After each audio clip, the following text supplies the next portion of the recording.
আল্লাহর নবী, প্যারা নবী, দয়ার নবী, বিশ্ব নবী জনাবে মুহাম্মদুর রাসূলুল্লাহ,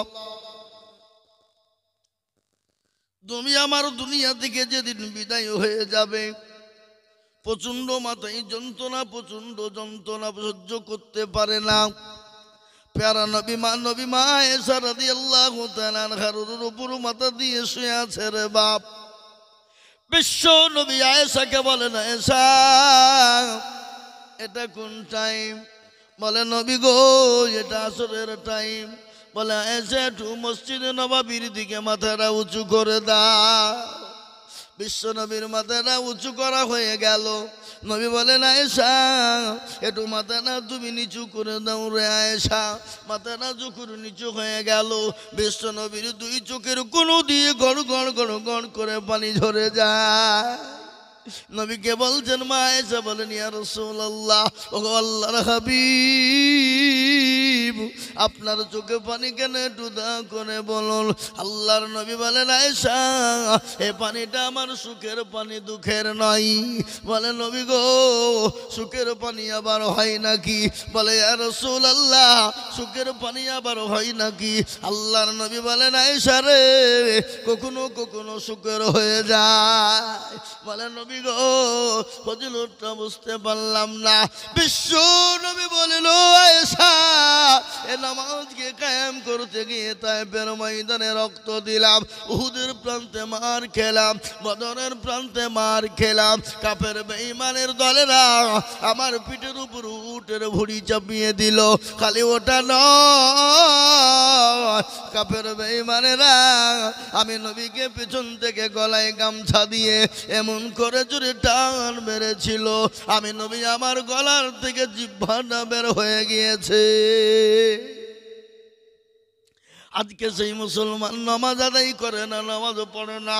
ও মুসলমান দরদি, আল্লাহর নবী এই নামাজকে কায়েম করতে গিয়ে তায়েফের ময়দানে রক্ত দিয়েছে, উহুদের প্রান্তে মার খেলেন, এমনকি নিজের জন্মভূমি ত্যাগ করে দিয়ে মক্কা ছেড়ে মদিনার পথে রওনা হয়েছে। হয়নি গো? গজল আছে না, আজ নবী গো আমার বানায়া বাজার, হিজরত করিয়া চলেন মদিনায়। আজ নবী গো আমার গড়ায়া সংসার, শুয়ে আছে সোনার মদিনায়। আব্দুল্লাহর পৃষ্ঠ হতে মায়া মিনার গর্বেতে জন্ম নিলেন নবী মক্কাতে। আজ নবী গো আমার গড়ায়া বাজার, হিজরত করিয়া চলেন মদিনায়। আজ নবী গো আমার বানায়া সংসার, শুয়ে আছে সোনার মদিনায়।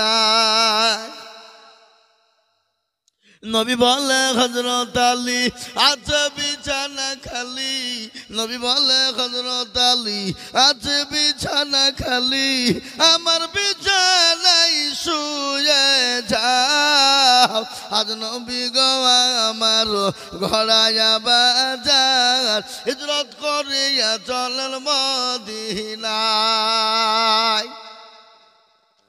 ওই নবীর নামে দুরূদ পড়িলে, ওই নবীর নামে দুরূদ পড়িলে আবিয়ে দু চুকুনি ভেজায়। আজ নবী গো আমার ঘোড়ায়া বাজার, হিজরত করিয়া চলেন মদিনায়। আজ নবী গো আমার বানায়া বাজার, শুয়ে আছে সোনার মদিনায়। আল্লাহুম্মা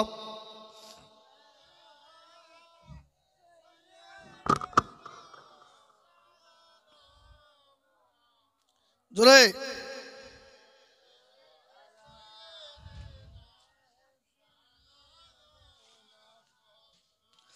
মহতারাম বুজুর্গ দোস্ত আজিজ আমার ভাই, প্যারা নবী নামাজের জন্য মার খেলো, কিন্তু সেই মুসলমান আজকে নামাজ পড়ে না। ও মুসলমান, কিসের গর্ব, কিসের অহংকার, কিসের তাকাব্বুর, কিসের এত বড়ই? আল্লাহ বলেছে বান্দা তুমি কোন রকমের অহংকার করো না, বডির অহংকার করো না, চেহারার অহংকার করো না, পয়সার অহংকার করো না, ধন সম্পদের অহংকার করো না। কোরআন বলেছেন আল্লাহ লা ইউহিব্বু মান কানা মুখতালান ফাখুরা। আল্লাহ বলে বান্দা কোন রকমের অহংকার তাকাব্বুর চলবে না। এ বডির অহংকার করো, এ চেহারার অহংকার করো, এ জীবনের অহংকার করো, এ যৌবনের অহংকার করো। করে না গো? প্রভু যৌবনে যদি থাকে অহংকার, আর গরস্থানে গিয়ে দেখো হালতা থাকা। কত যে সুন্দর ছেলে কবরে শুইয়া, কত যে সুন্দর ছেলে কবরে শুইয়া, রূপ যৌবন গেল মাটিতে মিশিয়া। যাহাদের রূপে রূপ গর্বিত ছিল, তাহাদের রূপ দেখো মাটিতে খাইল। উঠাও উঠাও মাল গাড়িতে ভরিয়া, গাড়ি যখন ছেড়ে দিবে বস্তাবে বসিয়া, আর খোদারি হুকুম হবে এ ছেড়ে দিবে গাড়ি, আর জমিনেতে পড়ে পড়ে দেবে গড়াগড়ি। ও যুবকেরা, জীবনের কোনো মূল্য নাই, নিঃশ্বাসের বিশ্বাস নাই, চোখ দুটো বন্ধ হয়ে গেলে জীবনের কোনো দাম নাই। আজকে আমাদের মুর্শিদাবাদে একটা ঘটনা ঘটে গেল। ও মুসলমান, আপনারা হয়তো জানেন না, মুর্শিদাবাদ ওই ফারাক্কার লাইনে আয়রন ব্রিজের কাছে রে বাবা, আজকে এই ঘটনাটা ঘটেছে। ও যুবকের দলেরা, ও তরুণের দলেরা, ও যুবক বন্ধুরা, তরুণের বন্ধুরা, ও আমার ভাইয়েরা, কান করে শোনে না। আজকে মুর্শিদাবাদের মাটিতে আয়রন ব্রিজ ফারাক্কার কাছে যেতে রে বাবা, তিনজন যুবক মোবাইল নিয়ে তারা ভিডিও করছিল বাবা, মোবাইল নিয়ে ভিডিও করছিল, টিকটক করছিল। আজকে আল্লাহর কি কুদরত, এত মগ্ন হয়ে গেছে মোবাইলে, এত পাগল হয়ে গেছে, পেছন থেকে টেনে সে তিনজনকে পিষে দিয়েছে। তিনজন চলে গেল। আজ আমি আপনাদেরকে বলবো বাপরে, ও দরদি মুসলমানেরা, আল্লাহওয়ালারা, কখন কোন টাইমে মৃত্যু হয়ে যাবে জীবনের কোনো মূল্য নাই। আছে গো? জোরে বলো। আমার, ও আমার, অমুক আমার, তমুক আমার, বাড়ি আমার, গাড়ি আমার, বিবি আমার, বাচ্চা আমার, ছেলে আমার, মেয়ে আমার, জীবনের কোনো দাম নাই। চোখ দুটো বন্ধ হয়ে গেলে সব কিছু ফেলে দিয়ে কবরে চলে যেতে হবে। মুসলমানরা যাবে কবরে, হিন্দু ভাইয়েরা যাবে শ্মশানে। ঠিক না? কথা বলেন না কেন? মুসলমান যাবে কবরে, হিন্দু ভাইরা যাবে শ্মশানে। এটাই তো পৃথিবীর খেলা। কি খেলা খেললি রে মাওলা, কি খেলা খেললি তুই, জীবন দিয়ে দিলি, কেড়ে নিলি। কোরআন বলেছে কুল্লু নাফসিন যায়িকাতুল মাউত। আল্লাহ বলে বান্দা, যার ভিতরে জান আছে তাকে মরতে হবে। কে কখন মরবে পৃথিবীর কেউ জানে না, আমার আল্লাহ ছাড়া কেউ বলতে পারবে না। পারবে গো? কথা বলেন। এই বাবা, আল্লাহ ছাড়া কেউ জানে না কার কখন মৃত্যু হবে। কে জানে? পৃথিবীর কেউ ক্ষমতা নাই। ও মুসলমান দরদি, আমাদের দেশের প্রধানমন্ত্রী, আমাদের দেশের স্বরাষ্ট্রমন্ত্রী, আমাদের দেশের মুখ্যমন্ত্রী, আমাদের দেশের রাষ্ট্রপতি, আমাদের দেশের এমএলএ, আমাদের দেশের এমপি, আমাদের দেশের কি বলে আপনার বলে সভাপতি, যেই হোক না কেন মৃত্যুর খবর কেউ দিতে পারবে না। পারবে না? বাঁচাতে পারবে? আল্লাহ যদি কাউকে মেরে দেয়, পৃথিবীর কারো ক্ষমতা আছে তাকে বাঁচাতে পারে? কথা বলেন। আর আল্লাহ যদি কাউকে বাঁচিয়ে রাখে, পৃথিবীর কারো ক্ষমতা আছে তাকে বাঁচিয়ে রাখতে পারে? এই বাবা, গান আছে না, যাবি যেদিন শ্মশান ঘাটে, গান বলে না হিন্দু বাচ্চারা? গান নাই? বাঁশের দোলায় চড়ে নাকি আছে না নাই কথা বলছেন না কেন এ বাবা সেদিন ওরা যাবে বাঁশের দোলায় আর আমরা যাব কাঠের দোলায় ওরা যাবে শ্মশানে আমরা যাব কবরে ওই কবর বড় কঠিন প্যারা নবী বলেছে আমার উম্মতি যদি জানতো কবর কোন জায়গা মানুষ মরে গেলে জীবনেও কবরে কাউকে রাখতো না কবর বড় কঠিন কবর তো প্রতিদিন ডাকে ডাকে না গো এই ডাকে না কারো ভরসায় আছো রে মন কিসের এত আশা এত সাদের বাড়ি তোমার ভেঙ্গে যাবে বাসা যাবে না ও তোর গনা যৌবন ফুরায়া যাবে যৌবনে লাগবে ভাটি ওই যে ডাকিতেছে তোমায় কবরের মাটি দেখছে না ও তোর গনা যৌবন ফুরায়া যাবে যৌবনে লাগবে ভাটি ওই যে ডাকিতেছে তোমায় কবরের মাটি সন্ধ্যার আগে যেদিন ডুবিবে বেলা এক পলকে ভেঙ্গে যাবে তোমার রঙ্গেরি মেলা যাবে না গো কথা বলেন ও তুমি কারে ধমক দিবা কার মাথায় ভাঙবা লাঠি ওই যে ডাকিতেছে তোমায় কবরের মাটি আল্লাহুম্মা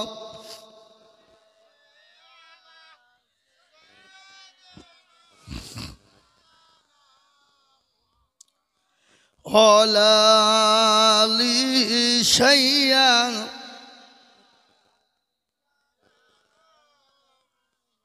হতারাম বুজুর্গ দোস্ত আপনারা আমার কথা বুঝতে পারছেন তো কষ্ট হয়েছে না এ ভাই কষ্ট হয়েছে নাকি না আপনাদেরকে কষ্ট দিয়ে ফেললাম কষ্ট দিইনি আজকে শুনেলেন মুসলমান আজকে কেন নামাজ পড়বে না কেন আল্লাহটাকে সাড়া দেবে না আজকে আমাদের মসজিদে আজান হয় হাইয়াল সলা আর আমরা বলি আমরা পারলুম না ইমাম আর মর্যান্তরা চালা ঠিক না বেঠি চায়ের দোকানে বসি পানের দোকান আপনার দিকে চায়ের দোকান নাই বুঝি হ্যাঁ এটা সবে ও বাবা চায়ের দোকানে যত রকমের গেল্লা গিবত পরচর্চা পরনিন্দা আছে না নাই আচ্ছা বলুন তো গিবত করা কি ভালো নাকি কতটা পাপ জেনা করলে যে গুনাহ হয় তার থেকে বড় গুনাহ হলো গিবতের গুনাহ কি ঠিক না বেটি জোরে বলুন গিবত করলে গুনাহ জেনার থেকেও বড় গুনাহ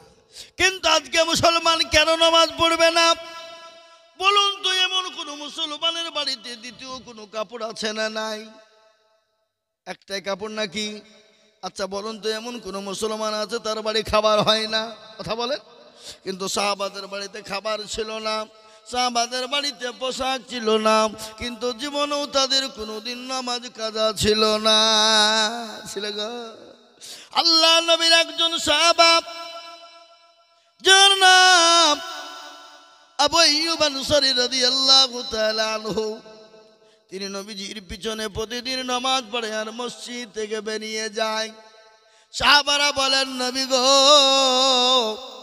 আপনার সাহাবা প্রতিদিন নামাজ পড়ে আর মসজিদ থেকে বেরিয়ে যায় গো নবী আপনার কোরআনের মজমাতে বসে না কোরআনের মজলিসে বসে না মাহফিলে বসতে ভালো লাগে না নবীজি কোনো কথাই বললেন না দ্বিতীয়বার বললেন ইয়া রাসূলুল্লাহ আপনার সাহাবা মসজিদে বসে না আপনার মজমায়ে বসে না নবীজি দ্বিতীয় দিন কিছুই বললেন না তৃতীয় দিন বললেন ও সাহাবারা এবার যখন আবু আইয়ুব মসজিদে আসবে তাকে বলবে রাসূল বসতে বলেছে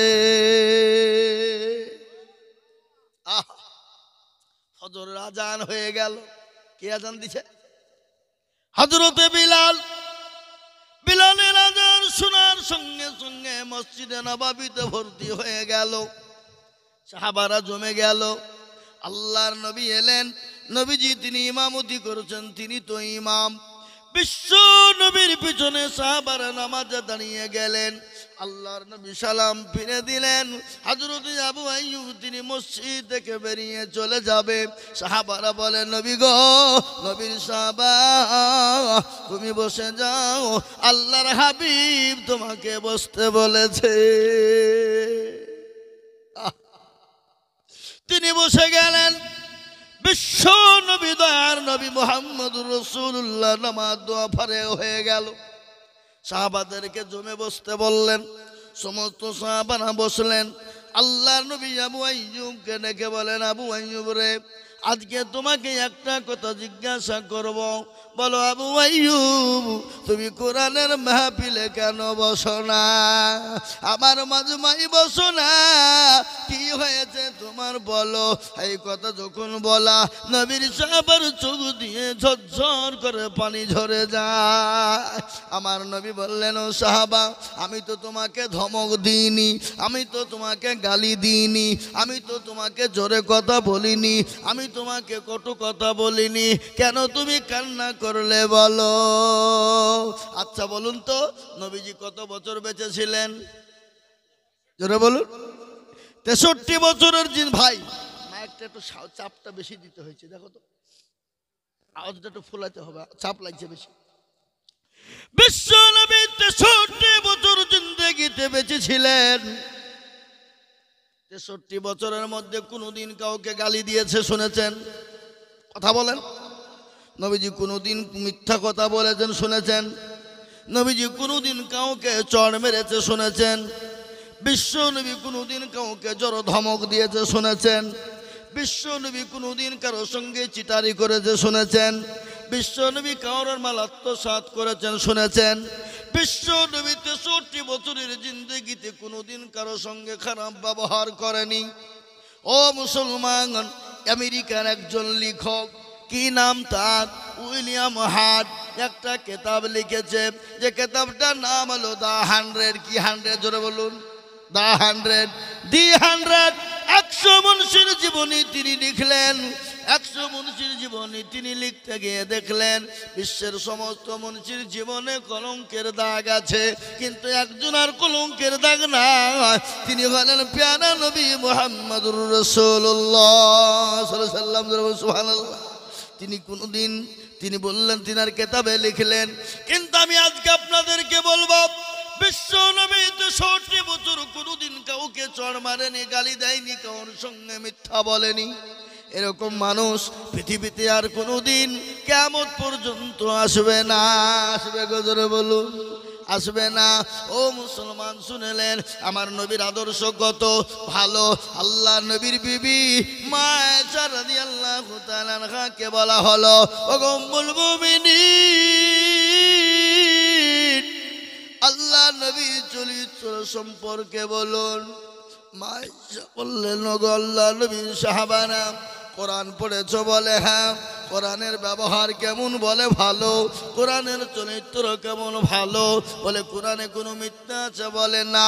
বলে আমার নবীর চরিত্র ভালো, আমার নবীর ব্যবহার ভালো, আমার নবীর ব্যবহারে কোনো রকমের কোনো জচ্চুরি মিথ্যা নাই, যেমন কোরআনের মধ্যে কোনো ভুল নাই, আমার নবীর চরিত্রের মধ্যে কোনো ভুল নাই। কোরআন বলেছে, লাকাদ কানা লাকুম ফি রাসূলিল্লাহি উসওয়াতুন হাসানা। আমার নবী। আগো মা বোনেরা, তোমাদের জায়গা হচ্ছে না, একটু আগে আসো। মা বোনেরা আসবে না, ও যতই বলেন শুনবে না। কি বুঝছেন বলেন? শুনবে? নারী জাতি কমলতি কিমা মন্তর জানে, মেয়ে জাতি কমলতি কিমা মন্তর জানে, প্রেমের রশি গলায় দিয়ে আস্তে আস্তে টানে। শহরে বাজারে দেখো এ মেয়েদের ঢল, শহরে বাজার দেখো এ নারীদের ঢল, আর পর্দাবিহীন চলে তারা করে ঝলমা। ঠিক না? এই কথা বলেন না কেন? নারীরা নিজেকে আশিক বানায়, দেশটা আজ ধ্বংস হলো নারীর বেপরদায়। ও যুবকেরা, আজকে শুনে লাও, তোমাদেরকে বলি, আজকে মেয়েরা যুবকদেরকে শোনায়, আজকে বাড়িতে গিয়ে ধন্না ধরছে না জোরে বলুন। প্রেমের জালে এমন ফাঁসাইছে, মোবাইলের ফেসবুকে আপনার কি বলে চ্যাট করে নাকি হোয়াটসঅ্যাপে, চ্যাট করতে করতে করতে কদিন পরে যে বাড়ির ধর্নায় বুঝছে আমাকে বিবাহ করেছে, ঠেলা বুঝা ঠেলা হচ্ছে না ধরে বলুন। এটা ঘটছে না মেয়েরা ফাঁসানের জাল। তাই আমি বলবো মা বোনেরা, তোমাদের মর্যাদাও মেলা, আজকে তোমাদের মর্যাদা সম্পর্কেও বলবো, তোমাদেরকে জান্নাতের 8টা দরজা দিয়ে ঢুকাবো। 4টে কথা আছে মেয়েদের জন্য, কটা ধরে বলুন? 4টে। যদি মেয়েরা 4টে কাজ করে যায়, আল্লাহর জান্নাতের 8টা দরজা দিয়ে ঢুকবে, আমি বলবো ইনশাল্লাহ। কিন্তু শুনে নেন, বিশ্ব নবী খালি সাহাবাদের সঙ্গে সুন্দর ব্যবহার করেছে তা নয়, সাহাবাদের বিবিদের সঙ্গে সুন্দর ব্যবহার করেছে, নবীজির বিবিদের সঙ্গে সুন্দর ব্যবহার করেছে, মেয়েদের সঙ্গে সুন্দর ব্যবহার করেছে, জামাইদের সঙ্গে করেছে। এটা তো হবে মুসলমান ইহুদিদের সঙ্গে, খ্রিস্টানদের সঙ্গে সুন্দর ব্যবহার করেছে, করেনি জোরে বলুন। আল্লাহ নবী একদিন সাহাবায়ে কেরামদেরকে কোরআনে কারিমা তেলাওয়াত করাছেন, কোরআন শিখাচ্ছেন। নবীজি বললেন, খায়রুকুম মান তাআল্লামাল কুরআনা ওয়া আল্লামাহু, যারা কোরআন শিখে অপরকে শিক্ষা দেয়, পৃথিবীর ভিতরে সব থেকে উত্তম ব্যক্তি তারা। ও মুসলমান গো শোনেন, একজন ইহুদি, জাতিতে ইহুদি, কি জোরে বলুন, জাতিতে ইহুদি, তার মনের ভিতর বড় খারাপ, আমার নবীকে অপমান অপদস্থ করবে, আমার নবীকে অপমান অপদস্থ করবে, আমার নবীকে মিথ্যাবাদী সাজাবে। ইহুদি পকড় থেকে এসে 100 কান টাকা দিলেন, বলো আব্দুল্লাহ ইবনে মুহাম্মদ, আমি 100 কান টাকা তোমাকে দিলাম, আমানত স্বরূপ তুমি রেখে দাও, আমি 15 দিনের মাথায় নিব। কদিন জোরে বলুন? 15 দিন। বিশ্ব নবী, ভালো করে শুনবেন, 15 দিনের জন্য টাকাটা কাছে রেখে দিলেন। সাহাবাদেরকে পড়ান, 1 দিন 2 দিন 3 দিন 4 দিন 5 দিনের মাথায় ইহুদি কিন্তু নবীকে অপমান অপদস্থ করবে। আল্লাহ নবীর কাছে এলেন, নবীর কলার কানা চেপে ধরলেন। কলার বুঝেন তো নাকি? বুঝেন না? নবীর কলার কানা ধরে টেনে তুললেন। বিশ্ব নবী আপনার মাটিতে বসা, তিনি আপনার খাড়া হয়ে গেলেন। নবীকে কলার টেনে ইহুদি নিচে ফেলে দিলেন। সাহাবারা দাঁড়ালো, সাহাবাদের চোখ দুটো মোটা হয়ে গেছে। আল্লাহ নবীকে বললেন, নবী গো, আপনি হুকুম দিয়ে দিন, তাদের গর্দানটা উড়িয়ে দিন। নবী বলো, না থামো, খবরদার খবরদার, ওমর হাতটা নামাও, ওমর খবরদার তুমি চোখটা নামাও। ইহুদিকে বললেন, ও মা ইহুদি, কি ব্যাপার, তুমি আমাকে এরকম অপমান অপদস্থ করলে কেন? বলো, আব্দুল্লাহ ইবনে মুহাম্মদ, তোমার বংশ খারাপ, তোমার খানদান খারাপ, তোমার গোষ্ঠীর মানুষ খারাপ, মানুষের আমানতের মাল নিয়ে নেয়, নিয়ে খেয়ে নাই, দেয় না। এই কথা যখন বলা, সাহাবাদের মন ঠিক থাকতে পারে? জোরে বলুন, থাকতে পারে? সাহাবারা নবীর জন্য জীবন দেওয়ার জন্য প্রস্তুত কিনা? জোরে বলুন, জীবন দেওয়ার জন্য প্রস্তুত। আর আল্লাহর নবীর জন্য জীবন দেওয়াটা হলো নবীর মহব্বত, ঠিক না? বেটি জোরে বলুন। হাদিসে এসেছে, ওই ব্যক্তি সব থেকে পরহেজগার দিনদার কে গো? বিশ্ব নবী বললেন, লা ইউমিনু আহাদুকুম হাত্তা আকুনা আহাব্বা ইলাইহি মিন ওয়ালিদিহি ওয়া ওয়ালাদিহি ওয়ান নাসি আজমাইন।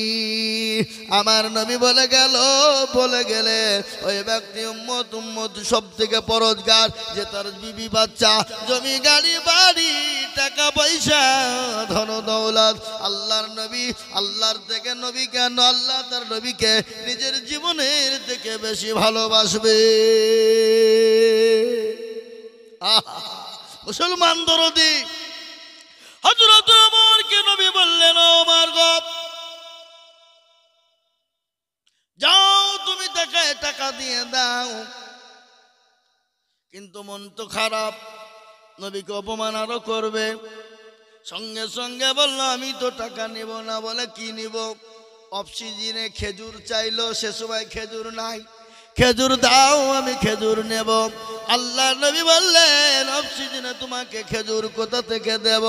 ওমর বলল, বেঈমান, তুই কত খেজুর নিবি আমার সঙ্গে চল। আল্লাহ নবী বললেন, ওমর গো, খেজুর আছে? বলে, হ্যাঁ। যাও, তাকে তার পয়সা অনুমানিক তুমি তাকে খেজুর দিয়ে দাও, খেজুর দিয়ে দাও। খালি খেজুর নয়, তুমি যে তাকে তরু বাড়ি তুলেছ, যাও তাকে তুমি তার বদলে কিছু বেশি খেজুর দিয়ে দাও। নবীজির বন্ধু, নবীজির সাহাবা, বলুন তো, বন্ধুর জন্য বন্ধু এরকম করবে নাকি? এ বাবা, আপনি আমার বন্ধু, আমার বন্ধু, আমার হয়ে যদি কেউ, আমি যদি তার উপর দুশ্মনী করে, আমার দিকে থাকবে সে? কথা বলেন। আল্লাহ নবী বলেন, ওমর যাও, যদি দেওয়ার ইচ্ছা হয় তুমি তাকে খেজুর দিয়ে দাও, আর মা তুমি মার তোলার কারণে তাকে বেশি খেজুর দিয়ে দাও। বিশ্ব নবীর সাহাবা ওমর সঙ্গে করে ওই ইহুদিকে নিয়ে গেল। ও ইহুদি, লে খেজুর কত নিবি নে, ধর বস্তা ধর, দাড়ি নিয়ে আয়, ওজন কর, তোর টাকা অনুপাতে দিয়ে দেব। এবং নবীজি বলেছে, তোকে মার হাত তোলার কারণে তোকে খেজুরটা বেশি দিয়ে দেব। খেজুর নিয়ে নিলাম। তিনি বললেন, ও ভাই ওমর গো, আমি কি তুমি একবার জিজ্ঞাসা করবা না? বলে, তুই যেমন সে হো, আমার তোকে জিজ্ঞাসা করার কোনো প্রয়োজন নাই। আমার নবীর সঙ্গে গোস্তাকি করবি তুই, আর আমি তোকে ছেড়ে দেবো? হ্যাঁ, আর এখান থেকে লেলি হাট। তিনি বললেন, ওমর, আমি কি একবার তুমি জিজ্ঞাসা করলে না? আমি কি তুমি একবার জিজ্ঞাসা করলে না? বলে, আমার জিজ্ঞাসা করার প্রয়োজন নাই। বলে, ওমর গো, একটা বার বলো, আমি কে, আমি কোথা থেকে এসেছি, আমার নাম কি? হযরত ওমর রাগ করে বলল, তোর নাম কি বল? বলে, ওমর, আমি হলাম জাহিদ। মানে ইহুদিদের সব থেকে বড় আলেম। বলে, হ্যাঁ। হযরত ওমরের চোখ খাড়া। বলে, আরে, ইহুদিদের সব থেকে বড় আলেম জায়েদ আজকে হাজির, কি খবর? বলো, ও ওমর, আমি কিতাবের ভিতরে দেখেছিলাম শেষ জামানার এমন একজন নবী আসবে, যার চেহারা হবে সুন্দর, যার গায়ের রং হবে সুন্দর, যার চোখগুলা হবে সুন্দর, যার কপালটা হবে প্রশস্ত বড় হবে, যার হাতের আঙ্গুলগুলা হবে সুন্দর, এত সুন্দর দেখতে হবে, চন্দ্র সূর্য নক্ষত্ররা থেকে উজ্জ্বল আবার নবী বেশি হবে। সুবহানাল্লাহ বলুন। কেননা আপনারা জানেন, মিশরের জমিনে হযরত ইউসুফ নবী আলাইহিস সালাম নবী একজন ছিলেন, জানেন না আপনারা? ইউসুফ নবী ছিল না? ইউসুফ নবীকে আল্লাহ এত চেহারা দিয়েছিলেন, ওই ইউসুফ নবীর চেহারা দেখে মিশরের মহিলারা হাতের কবজা পর্যন্ত কেটেছিল। কাটেনি? কিরকম? জুলাইখা যখন ইউসুফ আলাইহিস সালামের প্রেমে পাগল হয়ে গেল, আল্লাহু আকবার, মিশরের সমস্ত মেয়েরা মানুষেরা কোনো গান শুরু করে দিল। হারে মিশরে আজিজের বিবি, সে তো বড় বেহায়া লজ্জা মেয়ে, একটা তার বাড়ির গোলাম আজকে তার প্রেমে পাগল হয়ে যায়। জুলাইখার কানে গেল, মিশরের সমস্ত মেয়েদেরকে যে আপদ দেওয়া হলো, যে আপদ দিয়ে তাদেরকে বাড়িতে নিয়ে গেল মেহমান, হল ঘরের ভিতরে ঢুকিয়ে দেওয়া হলো, তাদের কাছে একটা করে আপেল দেওয়া হলো। কি আপেল বুঝেন না? কি আপেল বুঝেন না? বুঝেন না? এই দেশের লোক আপেল খাই না নাকি? হ্যাঁ, আপেল দেওয়া হলো, একটা করে ছুরি দেওয়া হলো, আর ইউসুফ আলাইহিস সালামকে ওই মহিলাদের সামনে আনা হলো। বলে, ওগো, তোমরা ইউসুফের দিকে তাকাবা আর আপেল তোমরা কাটবা। আমার ইউসুফ নবীর চেহারা দেখে মহিলারা পাগল হয়ে নিজের হাতের কবজা হাতের আঙ্গুল পর্যন্ত কেটে ফেলেছিল। সুবহানাল্লাহ। তারা যদি ইউসুফ নবী আলাইহিস সালামকে দেখে যদি হাতের কবজা কেটে ফেলতে পারে, আচ্ছা বলুন তো আমার নবীকে যদি তারা দেখতো হাতের কবজা তো দূরের কথা, আমার নবীর জন্য তারা তাদের কলিজা পর্যন্ত কেটে ফেলতো। মা এসে বললেন, বাড়িটা একদিন অন্ধকার, বাড়ির ভিতরে অন্ধকারে ছন্ন, আমার বাড়িতে ছুঁচ হারিয়ে গেছে। ছুঁচ বুঝেন তো? সুই, সুই বুঝেন না? সুই হারিয়ে গেছে। আল্লাহর নবী ঘরে শোয়া, আমি নবীজির ডান হাত কানে এরকম করে তুললাম, তোলার পরে ঘরের দিকে এরকম করে খুঁজলাম, আমার ওই হারানো সুইটা আমার নবীর হাতের চেহারার আলোতে পেয়ে গেলাম। কি মোহাব্বত রে বাপ, কি ভালোবাসা, কি নবীর চেহারা। আমার ওই নবীর চেহারা যদি দেখতো তাহলে তাদের কলিজা পর্যন্ত তারা কেটে ফেলতো। আল্লাহর নবীকে উমরকে বললেন, ও উমর গো, আমি যাই, আমি নবীকে পরীক্ষা করার জন্য এরকম কাণ্ড কানা করেছিলাম। আল্লাহ নবীর সাহাবা উমর জায়েদের হাত ধরে মুচকি মুচকি আস্তে আস্তে চলে গেলেন। আল্লাহ নবী দূরে থেকে দেখে সাহাবা ওমর আর জায়েদ দুজনে কোলাকুলি করে হাত ধরে হাসতে হাসতে চলে যায়। সুবহানাল্লাহ। আল্লাহ নবীর কাছে পৌঁছে গেলেন, ওমরকে বলেন, ওমর গো, কি ব্যাপার, কি ব্যাপার, হাসো কেন, এত মহব্বত কেন? বলে, নবীজি ইনি হলেন জায়েদ, ইহুদিদের সব থেকে বড় আলেম, ইহুদিদের সব থেকে বড় আলেম, আজকে আপনাকে পরীক্ষা করার জন্য এসেছে। ওগো নবীজি, আপনার ব্যবহারে, আপনার চরিত্র, আপনার আখলাক, আপনার ব্যবহারে মুগ্ধ হয়ে গিয়ে সে আজকে কলমা পড়ে মুসলমান হয়ে গেল।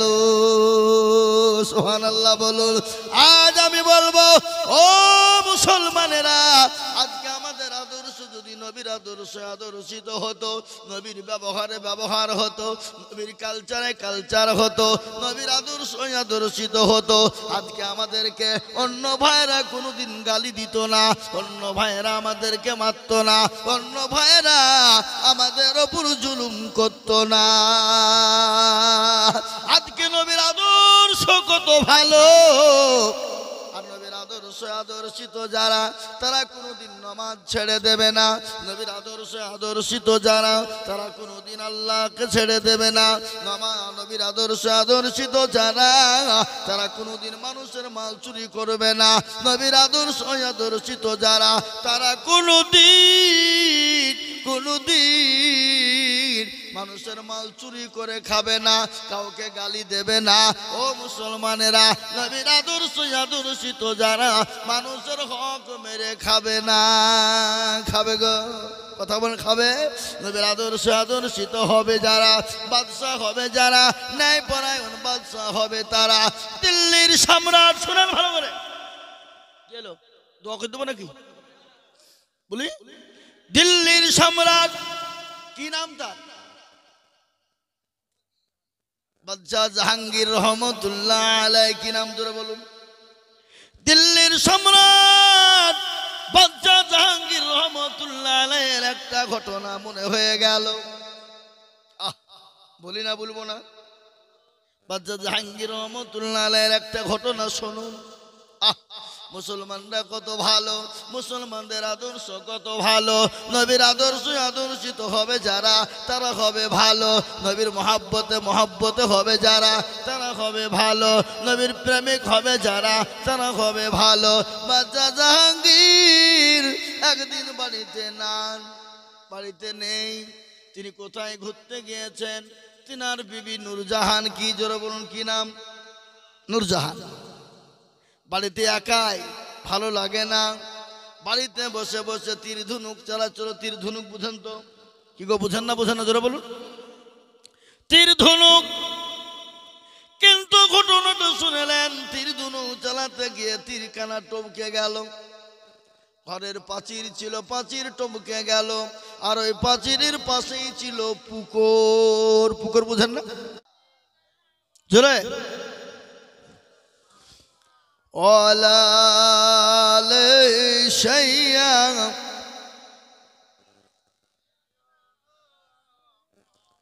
ভাইরা আমার, বাবা জীবনের বাড়িতে নান। তীর ধনুক চালাতে গিয়ে ঘরের প্রাচীর ছিল, আর প্রাচীরের পাশেই ছিল পুকুর।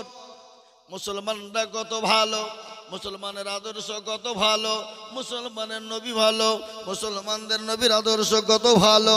ও মুসলমান ভালো করে শুনেলেন। আর ওই তীরখানা গিয়ে টপকে গিয়ে লাগবি তো লাগ। ধোবার ধোবানি, তারা কাপড় কাচছিল। তাদেরকে কি বলে যারা কাপড় কাচে? ধোপা বলে না?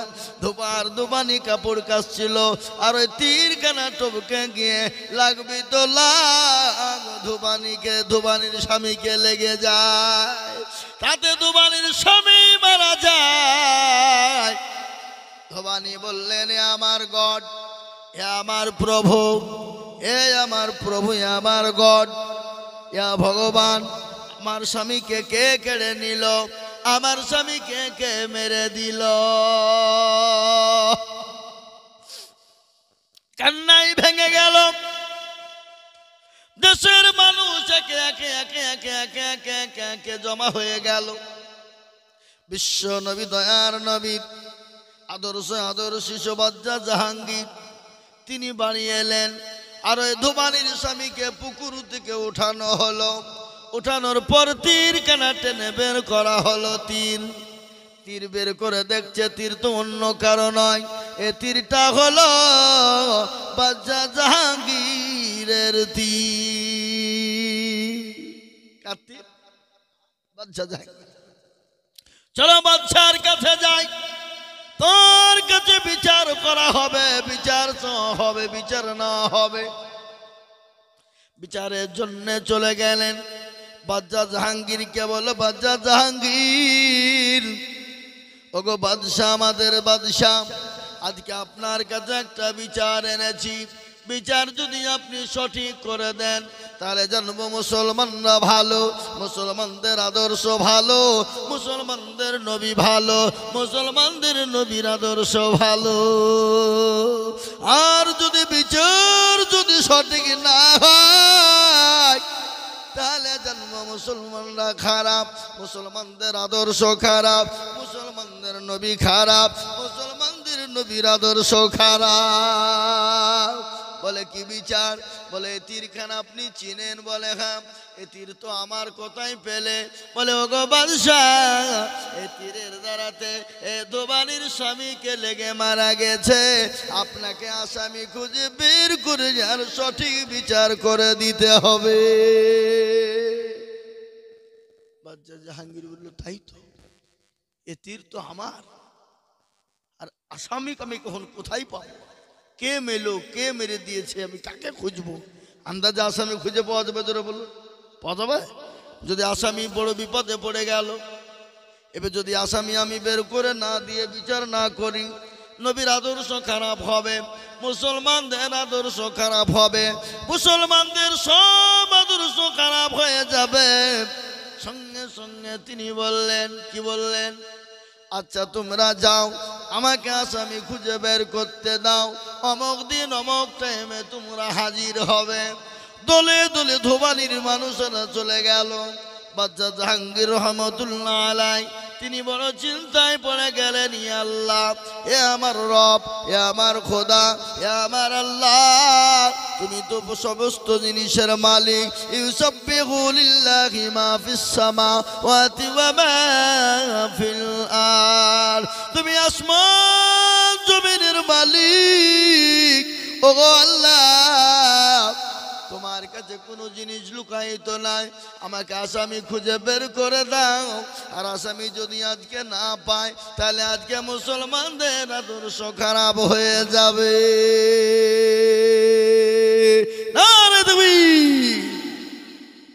তিনি কি করলেন? চিন্তায় পড়ে গেলেন। খাওয়া দাওয়া বন্ধ করে দিলেন। ইতিমধ্যে প্রাণের বিবি অর্ধাঙ্গিনী নূরজাহান তিনি এসে বলেন, স্বামী গো চলুন গোসল করবেন। বলেন, আরে বিবি না, আমি গোসল করব না, খানাও খাবো না। কেন গো স্বামী? বলে, যতক্ষণ পর্যন্ত আসামি খুঁজে না পাবো। বলে, ও স্বামী, প্রাণের স্বামী, আসামি কিসের আসামি বলুন? বলে, বিবি রে, এই তীরখানা হলো আমার, এই তীরের দ্বারাতে দোবানির স্বামীকে লেগে গেছে, তাতে দোবানির স্বামী মারা গেছে। আমি যদি আসামি খুঁজে বের না করি, তাইলে আজকে আদর্শ নবীর খারাপ হবে, মুসলমানদের আদর্শ খারাপ হবে। বলে, বিবি রে, আসামি আমি কোথায় পাবো? বিবি বলেন, স্বামী গো, আপনি আসামি পেয়ে যাবেন, কোনো চিন্তা না। আহা, বলে, বিবি বলো আসামি কোথায়? বলে, কোনো টেনশন নাই, চলুন। বলে, না না না, যতক্ষণ পর্যন্ত আমি আসামি না পাবো ততক্ষণ পর্যন্ত আমি যাব না। স্বামীকে ডাক দিয়ে বলে, প্রাণের